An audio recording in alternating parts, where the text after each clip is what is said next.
This is what my room looks like in the mornings. I get the morning sun. I don't usually wake up so early, so I miss this, but it's nice. The sun rises right there. So this video might be very inconsistently lit, but it's okay, we'll work with that.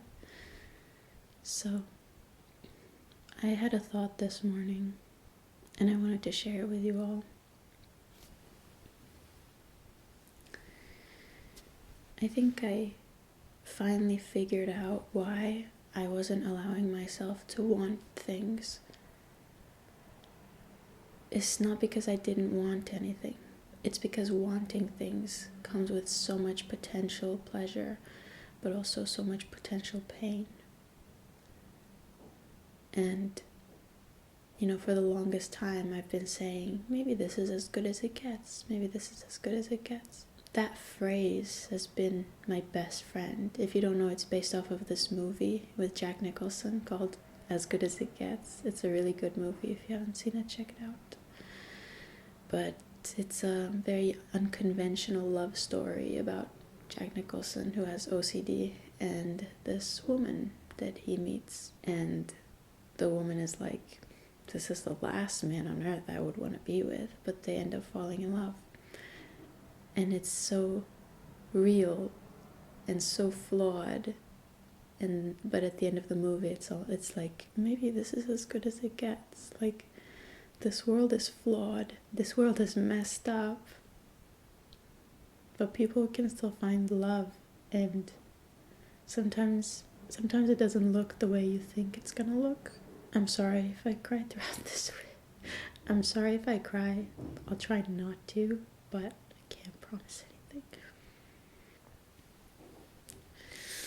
So, I kept telling myself, like, maybe this is as good as it gets. Because really, my circumstances, my relationship with P, it was really nice, up to a certain point. And, well, I just thought, you're supposed to stick it out,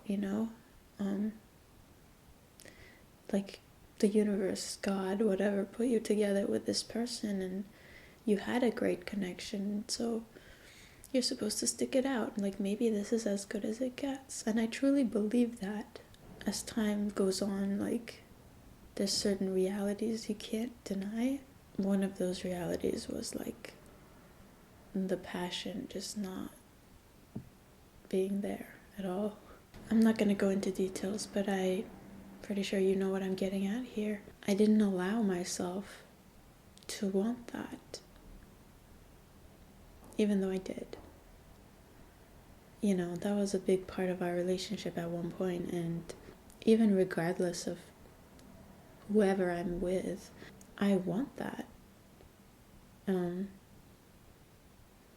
I wasn't allowing myself to want that because I couldn't have it. Because if I admitted to myself that I wanted that and I can't have it, that's very painful. Because there's not much control you have over circumstances sometimes. So sometimes it's just easier not to want things, because that's what you have control over, right? I have control over my mind. I can just choose not to want this, because I can't have it anyway, so what's the point of wanting it if I'm never going to have it?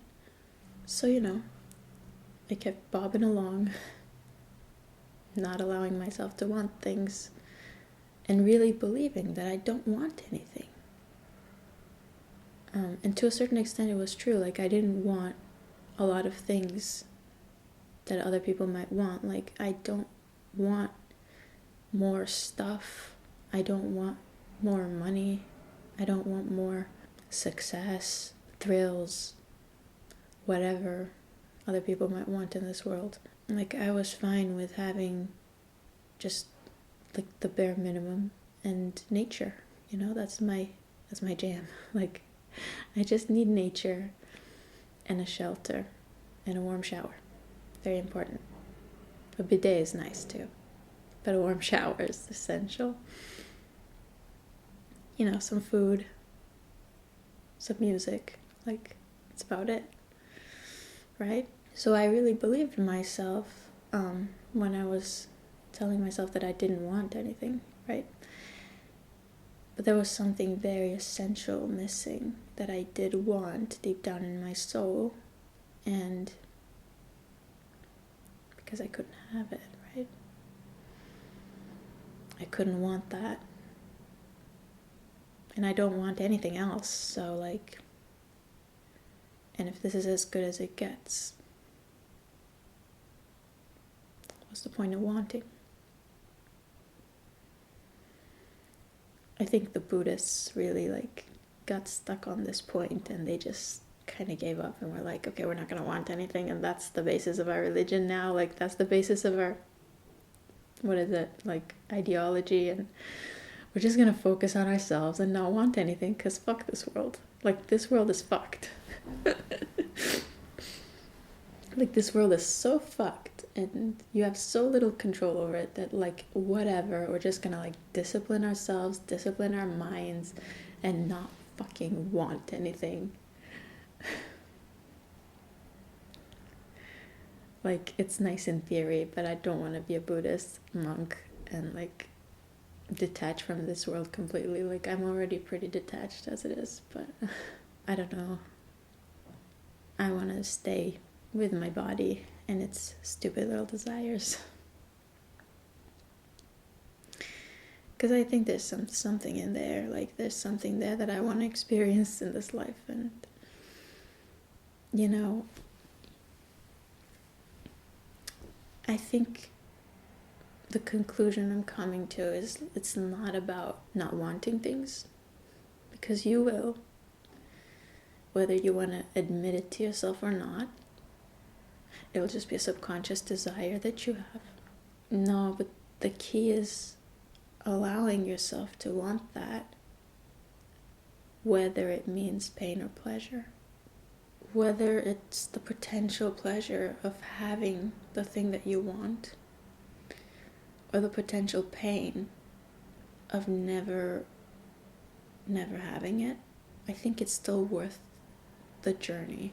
It's still worth hoping for and dreaming about, even if it never happens in this lifetime anyway.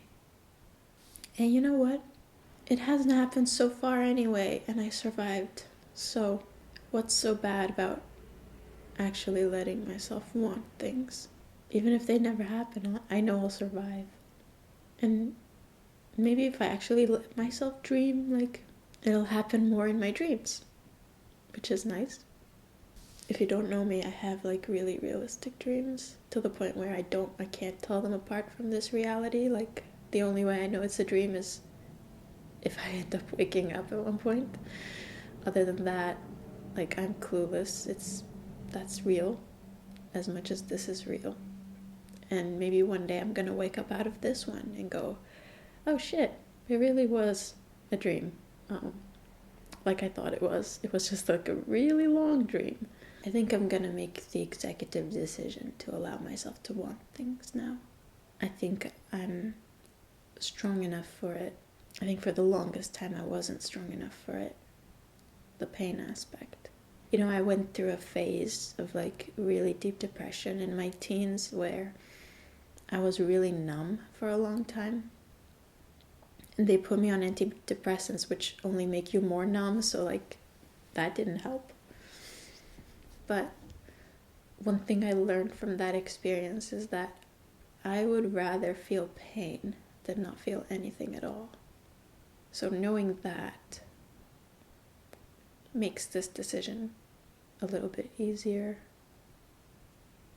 So, you know, it's okay to admit when things aren't working. It's okay to admit that, you know, something you've been pouring yourself into for the past 10 years, like, maybe wasn't for you or exactly what you wanted. It's still something, you know. There's great friendship there and like a great connection with a wonderful person. Like, that's never gonna go away. That's never gonna be taken for granted. But it's okay to admit what it wasn't, you know? And it's okay to admit that I want what it wasn't and what it never would have been. And look, even if this is as good as it gets, and I'm never gonna get what I want in life, whatever. Whatever. Then this is it. It's okay. I'll just keep on breathing. I'll keep on being here in case something good happens. And if this is it, and this is as good as it gets, and my, peaceful, boring life is as good as it's ever gonna get, then I'll learn to live with that. But at least I won't look back when I'm old and say, why didn't you try? Like, why didn't you even try? Yeah. That's the lesson, I guess, for me. It's like learning it's okay to want things, even if you're never gonna get them. At least you still try. And you don't settle. I think that's important. It's an important lesson for me to learn anyway, so I thought I would share it with you all. Damn, I'm getting wise. Those wisdom teeth are really kicking in. I kept all of my wisdom teeth, by the way, against all dentist recommendations, and I'm fine. So, fuck them. Fuck dentists. That's the message of this video. Fuck dentists. Okay, thanks for watching. See you next time.